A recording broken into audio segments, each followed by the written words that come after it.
అంటే మీ వ్యాపార జీవితాన్ని కానీ మీ వ్యక్తిగత జీవితంలో కానీ వీటిల్లో కానీ రాజకీయాల్లో రావడం వల్ల మీకు నష్టం జరిగిందా లాభం జరిగిందా అంటే అంటే అది నష్టం అని అంటే మీరు మామూలుగా అజాత శత్రువు ప్రజలకి నా పదవికి న్యాయం జరిగిందండి.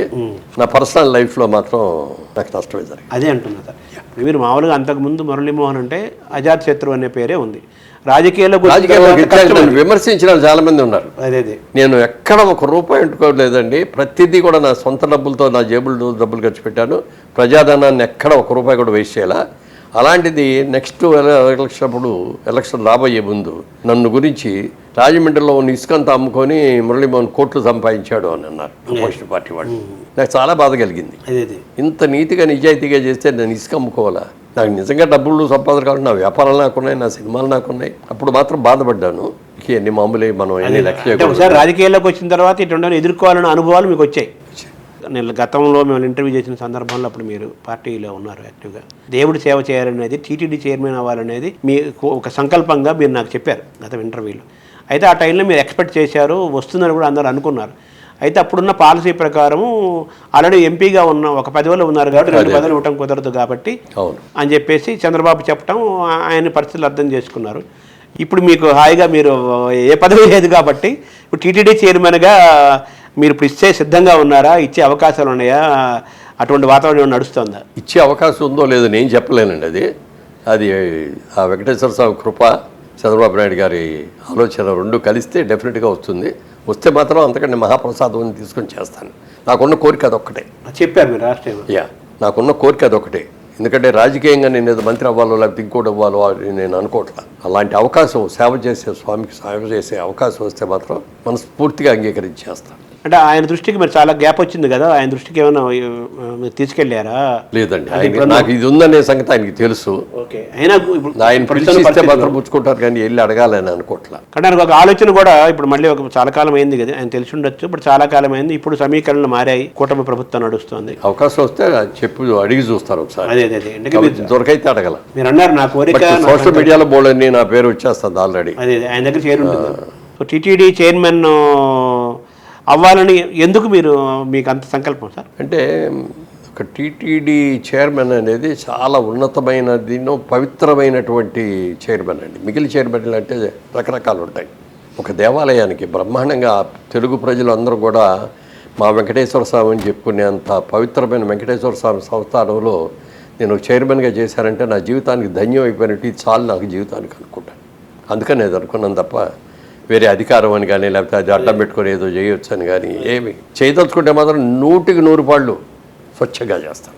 అందులో డౌట్ అక్కర్లే. ఇస్తే అవకాశాలకు వస్తే మాత్రం ఇంతకుముందు చాలామంది చేశారు, పెద్దవాళ్ళు గొప్పవాళ్ళు కూడా చేశారు. గొప్పవాళ్ళు చేసిన వాళ్ళు ఉన్నారు, దాన్ని చెడగొట్టి అడ్డం పెట్టుకొని చెత్త చేసిన వాళ్ళు కూడా ఉన్నారు. నేను అలా కాకుండా నీతిగా నిజాయితీగా స్వచ్ఛంగా చేస్తాను. టీటీడీలో ప్రక్షాళన జరగాలని కూడా అంటున్నారు. ప్రక్షాళన చేసే ప్రయత్నాలు కూడా తనలో మొదలుపెట్టే అవకాశం కూడా ఉంది.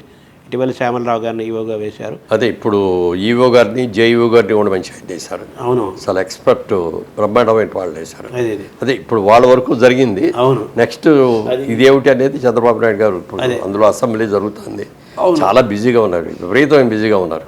ఆయన మీరు గమనించే ఉంటారు, ఆయన చీఫ్ మినిస్టర్ అయిన తర్వాత ఇప్పుడు ఎంత నెల రోజులు అయిందా? 45 రోజులు అయింది. ఈ 45 రోజుల్లో ఎన్ని డెవలప్మెంట్ యాక్టివిటీస్ వచ్చినాయి నిన్న చూస్తే బడ్జెట్లో రైల్వే బడ్జెట్ కానీ రెగ్యులర్ బడ్జెట్ కానీ చూస్తే ఎంత అసలు ఆనందం అంటే ఆనందం. ఇంతకుముందు ఎప్పుడు ఏ బడ్జెట్లో కూడా ఆంధ్రప్రదేశ్కి ఇట్లాంటి అద్భుతమైనటువంటి జరగల. ఇవాళ దానికి జరిగిన దానికి కారణం ఎవరు అంటే చంద్రబాబు నాయుడు గారు. అంటే మోదీ లాంటి ఒక పవర్ఫుల్ పర్సన్ ప్రైమ్ మినిస్టర్గా 10 ఏళ్ళు ఉన్న వ్యక్తి మొన్న కొంచెం సీటు తగ్గటం, ఇటు చంద్రబాబు నాయుడు తెలుగుదేశం ప్రభుత్వం, కూటమి ప్రభుత్వం, అటు ఆయన నితీష్, వీళ్ళిద్దరి యొక్క మద్దతుతోనే ఆయన ప్రధానమంత్రిగా అక్కడ కూర్చోగలగటం అనేది కూడా ఇప్పుడు ఆంధ్రప్రదేశ్కి ఆ విధంగా ఉపయోగపడిన అంశంగా చెప్పుకోవాలి కదా, ఈ బడ్జెట్ కేటాయింపులు కానీ.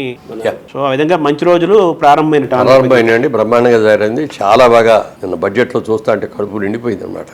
మేము 5 ఏళ్ళు ఎంపీగా చేసిన రోజులు ఏ బడ్జెట్లో చూసినా ఆంధ్రప్రదేశ్ పేరే వచ్చేది కాదు.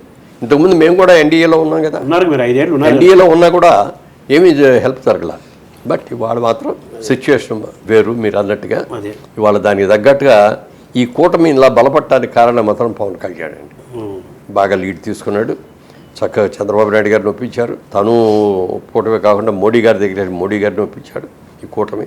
తర్వాత తనకి ఎన్ని సీట్లు ఇచ్చారనేది కూడా తీసుకోవాలి. చాలామంది వాళ్ళ తాలూకు వాళ్ళు అందరూ కూడా ప్రశ్న ఇచ్చారు, ఇదేంటంటే మనం ఇంత స్ట్రాంగ్ ఇది ఇంత 20 సీట్లే తీసుకున్నారేంటి, 21 తీసుకున్నారేంటి అంటే ఎన్ని సీట్లు వచ్చారనేది కాదు, వాళ్ళు ఇచ్చిన సీట్లో మనం ఎన్ని గెలిచామనేది ముఖ్యం. 21 గెలిచారా? 21 గెలిచి ఒక రికార్డు 100 మార్కులు ఇచ్చినట్టు కదా. 100 మార్కులు ఇచ్చి ఏ పార్టీకి అలా జరగలేదు. అందుకే మరి ఉప ముఖ్యమంత్రి డైరెక్ట్గా ఇవ్వటం కానీ వాళ్ళు తనతో పాటు సమానంగా పక్కన కూర్చొని చేయటం కానీ. అవును, ప్రభుత్వ కార్యాలయాలు కూడా ఆయన ఫోటోలతో పాటు వీళ్ళు ఫోటో పెట్టించారు. ఇంత ఎక్కడో నువ్వు డిప్యూటీ చీఫ్ మినిస్టర్ ఫోటో పెట్టిన సందర్భాలే లేవు. First time. తర్వాత మీ ప్రధాన రంగం వ్యాపారం మళ్ళీ వద్దాము. మీ సక్సెస్ సినిమా. మురళీమోహన్ గారు అంటే సినిమా అంటే మురళీమోహన్ గారు నటుడిగా నిర్మాతగా చేశారు మీరు. ఇప్పుడు తెలంగాణ ఆంధ్రప్రదేశ్ రెండు రాష్ట్రాలు విడిపోయింది. ఆదాయము సినిమా నుంచి వచ్చే ఆదాయం వచ్చేసరికి తెలంగాణతో పోల్చుకుంటే ఆంధ్రాయే ఎక్కువ పర్సెంటేజ్ ఉంది. నెంబర్ ఆఫ్ ఏరియా కూడా పెద్దది కాబట్టి ఆదాయం ఎక్కువ ప్రభుత్వాలకి. సినిమా ద్వారా వచ్చే ఆదాయం తెలంగాణతో పోల్చుకుంటే ఆంధ్రాలో ఎక్కువ ఉంది. Entertainment tax. అదేవిధంగా ఆంధ్రప్రదేశ్లో మనకు సినిమా షూటింగ్లకి కావాల్సిన విశాఖపట్నం కానీ, భీమిలి కానీ, అరకు కానీ ఇలా చాలా అద్భుతమైన వాతావరణం, గోదావరి చాలా ఉన్నాయి, వాతావరణం ఉంది. ఇటువంటి నేపథ్యంలో మీరు ఒక సినిమా వ్యక్తిగా, సినిమా ప్రతినిధిగా, అలాగే మీరు మా అసోసియేషన్ ప్రెసిడెంట్ చేశారు, ఫిల్మ్ డెవలప్మెంట్ కార్పొరేషన్ చైర్మన్ చేశారు, ఇవన్నీ పదవుల్లో కూడా చేశారు మీరు. ఆంధ్రప్రదేశ్లో తెలుగుదేశం కూటమి ప్రభుత్వంలో చంద్రబాబు ఉన్నారు, పవన్ కళ్యాణ్ సినిమా ప్రతినిధి, ఆయన ఉప ముఖ్యమంత్రిగా ఉన్నాడు. ఇది ఒక మంచి తరుణం. ఈ తరుణంలో మీరు కూడా సినిమా వ్యక్తి కాబట్టి, ప్రతినిధి కాబట్టి, ఆంధ్రప్రదేశ్లో తెలుగు సినిమా బాగా వేళ్ళు ఊనుకోవడానికి, పరిశ్రమ డెవలప్ అవడానికి, స్టూడియోలు అవ్వడానికి తెలుగు సినిమాకు మీరు ఏం చేయబోతున్నారు సార్, మీ తెలుగుదేశం పార్టీ నుంచి కానీ మీ నుంచి కానీ? అదేనండి, ఇప్పుడు ఇంతకు ముందు గతంలో చూసుకుంటే సౌత్ ఇండియాలో మెడ్రాసే సెంటర్ అండి. తమిళ్, తెలుగు, కన్నడ, మలయాళం, హిందీ కూడా కొన్ని జరుగుతూ ఉండేవి. అప్పుడు జరిగిపోయింది. ఇండస్ట్రీ అంతా ఒక చోట ఉంది కాబట్టి ఇప్పుడు ఇండస్ట్రీ మన తెలుగు వాళ్ళందరూ మన తెలుగు రాష్ట్రాలకి రావాలి అని చెప్పి ఎన్నో ఏళ్ళగా ట్రై చేస్తే చివరికి చిన్నారెడ్డి గారి టైంలో ఇక్కడికి వచ్చాం అందరూ సెటిల్ అయ్యాం. 3-4 ఏళ్ళు పట్టింది సెటిల్ అవ్వడానికి, అందరూ షిఫ్ట్ అయ్యి. ఇవాళ రోజున ఆంధ్రప్రదేశ్ వచ్చింది కదా అని చెప్పి అక్కడికి వెళ్ళిపోతాండి. ఇక్కడ తెలంగాణ కూడా తెలుగు వాళ్ళే, ఆంధ్రప్రదేశ్ కూడా తెలుగు వాళ్ళు. ఇప్పుడు హిందీ సినిమా ఉంది, హిందీ స్పీకింగ్ పీపుల్ దాదాపు 10 రాష్ట్రాలు ఉంటాయి, మినిమం 10 పైనే ఉంటాయి. మరి అన్ని చోట్ల వెళ్ళలేదు కదా, బాంబేలోనే ఉంది కదా. అంతే, ఇది ఒక కేంద్రంగా ఇది డెవలప్ అయిపోయింది, ఇక్కడ ఇండస్ట్రీగా సెటిల్ అయిపోయింది కాబట్టి ఇక్కడే ఉంటుంది ఇండస్ట్రీ. ఎందుకంటే ఇవాళ రోజున ఒక యాక్టర్లో లేకపోతే ప్రొడ్యూసరో డైరెక్టర్ వెళ్తే సరిపోదండి. ఫైట్ బ్యాండ్స్ ఉంటారు, డాన్స్ మాస్టర్స్ ఉంటారు, ఫైట్ మాస్టర్స్ ఉంటారు, ఎన్నో క్రాఫ్ట్స్ ఉన్నాయి కదా. వీళ్ళందరూ మళ్ళీ ఇక్కడికి వెళ్ళి చెప్తే ఇక్కడ సినిమా వస్తే ఇక్కడ, అక్కడ సినిమా వస్తే అటు ఇటు తిరగలేరు కదా. 3 రాజధానులాగా అయిపోతుంది మా పని. అందుకని అట్లా కాకుండా ఫెసిలిటీస్, ఇప్పుడు వైజాగ్లో కూడా ఇప్పుడు ఎక్విప్మెంట్ ఉందనుకోండి, అక్కడ షూటింగ్ చేయడానికి ఇక్కడి నుంచి తీసుకెళ్లాల్సిన అవసరం లేకుండా అక్కడ ఎక్విప్మెంట్ కూడా పెట్టాం అనుకోండి. అంటే గతంలో కొంతమంది పెద్దలు కూడా సినిమా పరిశ్రమ కొంతమంది అక్కడ పొలాలు ల్యాండ్స్ తీసుకున్నారు విశాఖపట్నం, స్టూడియోలు కడతామని రకరకాల రూపాలు అవి ఉన్నాయి. అది ఇప్పుడు రియల్ ఎస్టేట్ అయిపోయింది. కానీ యాక్చువల్గా అంటే ఉన్నాయండి, యాక్చువల్గా ఉన్నాయి. మన రామారెడ్డి గారికి ఇచ్చింది ఉంది. దాంట్లో గత ప్రభుత్వం కొంత ఏళ్ళు పెట్టి దాన్ని ఏదో కాకుండా చేయాలని మనం చాలా ప్రయత్నాలు చేశారు, చాలా జరిగింది కొంతవరకు. ఇప్పుడు అది రివైజ్ చేస్తారు. ఒకసారి నేను అనుకోవడం, సురేష్ బాబు ఇప్పుడు రామారెడ్డి గారి అబ్బాయి 2 ఫ్లోర్లు కట్టారనుకోండి, ఇమీడియట్గా ఏదైనా సెట్ చేసుకోవాలి లేదంటే అక్కడ పనికి వస్తుంది. ఎక్విప్మెంట్ ఆల్రెడీ పెట్టేస్తున్నట్టున్నారు. మాకు వైజాగ్ పెట్టారనుకోండి ఎక్విప్మెంట్ అంతా, రాజమండ్రిలో షూటింగ్ చేసుకునే వాళ్ళు కూడా అక్కడి నుంచే తెచ్చుకుంటారు.